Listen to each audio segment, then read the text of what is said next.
যখন তুমি নিজের রক্তের মানুষের দ্বারা কষ্ট পাবে, তখন তুমি একবার নবী ইউসুফ আলাইহিস সালামের কথা মনে করো। তিনি কিভাবে নিজের ভাইয়ের দ্বারা প্রতারিত হয়েছিল। যখন তোমার বাবা মা না বুঝেই তোমার বিরুদ্ধাচরণ করে, তখন নবী ইব্রাহিম আলাইহিস সালামের কথা মনে করো। তার বাবা তাকে আগুনে নিক্ষেপ করায় ভূমিকা রেখেছিল। যখন তুমি সমস্যা থেকে পরিত্রাণের জন্য কোনো পথ পাবে না, তখন ইউনুস আলাইহিস সালামের কথা ভেবো।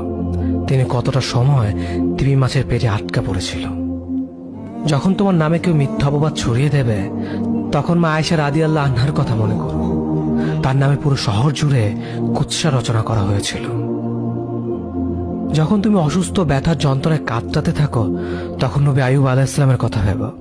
তিনি ভয়ঙ্কর এক ভাইরাস জনিত রোগে আক্রান্ত হয়ে তোমার থেকে বেশি কষ্ট পেয়েছিল। যখন তুমি দিনের কোনো বিধান নীতিতে যুক্তি খুঁজে পাও না, তখন নবী নূহ আলাইহিস সালামের কথা ভেবো।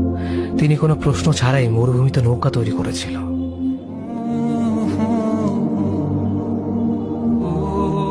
যখন তুমি আত্মীয়স্বজন, পরিবার, বন্ধু বান্ধবের কাছে হাসির পাত্রে পরিণত হও, তখন তুমি শেষ নবী হযরত মুহাম্মদ সাল্লাল্লাহু আলাইহি ওয়াসাল্লামের কথা ভেবো।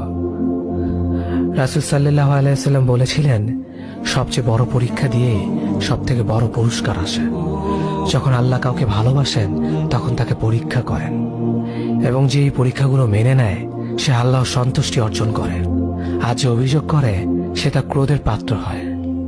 হে আল্লাহ, তোমার কথা মনে করা, তোমার প্রতি কৃতজ্ঞ হওয়ার এবং তোমার ইবাদত করার তৌফিক আমাদের দান করো। আমিন। যেভাবে তুমি সন্তুষ্ট হও, সেভাবেই আমাদের পরিচালিত করো।